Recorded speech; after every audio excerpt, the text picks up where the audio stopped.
আসসালামু আলাইকুম সম্মানিত দর্শক শ্রোতা, প্রতিবারের মতো স্বাগত জানাই আর একটা নতুন ভিডিওতে। আজকে আমি আপনাদেরকে দেখাবো একটা টাগবোট কতটা শক্তিশালী হতে পারে। আপনারা এখন ভিডিওতে যে জাহাজটি দেখতেছেন এটাকে বলে টাগবোট। আর এই টাগবোট দিয়ে বড় বড় জাহাজকে এক স্থান থেকে অন্য স্থানে এবং এক দেশ থেকে অন্য দেশে টেনে নিয়ে যাওয়া হয়। এই টাগবোটে রয়েছে খুবই শক্তিশালী ইঞ্জিন, যে ইঞ্জিনের সাহায্যে বড় বড় জাহাজকে এক দেশ থেকে অন্য দেশে টেনে নিয়ে যেতে সক্ষম। এই টাগবোটটি ইন্দোনেশিয়া থেকে বাংলাদেশে এসেছে বার্জ নেওয়ার জন্য। আপনারা এখন এই মুহূর্তে যেটা দেখতেছেন এটা হলো যে বার্জ, এই বিশাল বড় বার্জ। এখানে সামনে পিছিয়ে দুইটা বার্জ দেখতেছেন, এই দুইটা বার্জ কিন্তু এই টাগবোট দিয়ে কিন্তু টেনে নেওয়া হবে ইন্দোনেশিয়াতে। দেখুন প্রিয় দর্শক, কত বড় বার্জ। আর এই বার্জ কিন্তু ইঞ্জিন নেই, এই বার্জ ইঞ্জিন ছাড়া, এই কারণে এই বার্জটা টেনে নেওয়ার জন্য কিন্তু টাগ প্রয়োজন। এই মুহূর্তে আপনারা লক্ষ্য করলে বুঝতে পারবেন যে এখানে দুটো বার্জ একটা একটার পিছনে।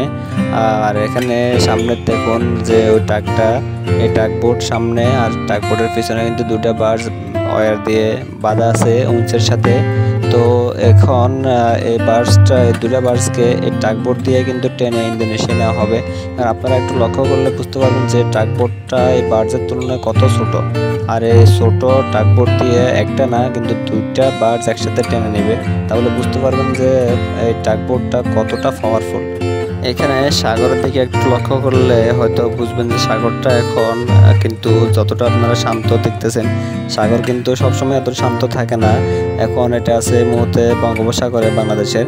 যখন এটা বঙ্গোপসাগর পাড়ি দিয়ে অন্য সাগরে পৌঁছাবে তখন দেখা যাবে যে অন্য সাগরে এসছে আরও খারাপ। তো এই খারাপ সাগর, বিভিন্ন প্রতিকূল আবহাওয়ার ভিতরে কিন্তু এটা কিন্তু বড় বড় বার্জ অথবা বড় বড় জাহাজকে টেনে নিতে সক্ষম, কারণ তাদের রয়েছে অনেক পাওয়ারফুল ইঞ্জিন।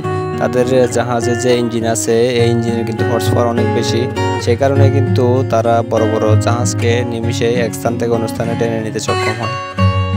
প্রিয় দর্শক, আপনাদের কাছে প্রতিবারের মতো আমার ছোট্ট একটা রিকোয়েস্ট থাকলো, আপনারা যদি আমার চ্যানেলে নতুন হয়ে থাকেন তাহলে আমার চ্যানেলটিকে একটু সাবস্ক্রাইব করবেন। আর ভিডিওটা যদি ভালো লাগে তাহলে অবশ্যই লাইক করবেন, কমেন্ট করবেন এবং আপনার বন্ধুদের মাঝে শেয়ার করে দিবেন। তো ভিডিওটা দেখতে থাকুন, আশা করি অনেক ভালো লাগবে আপনার কাছে।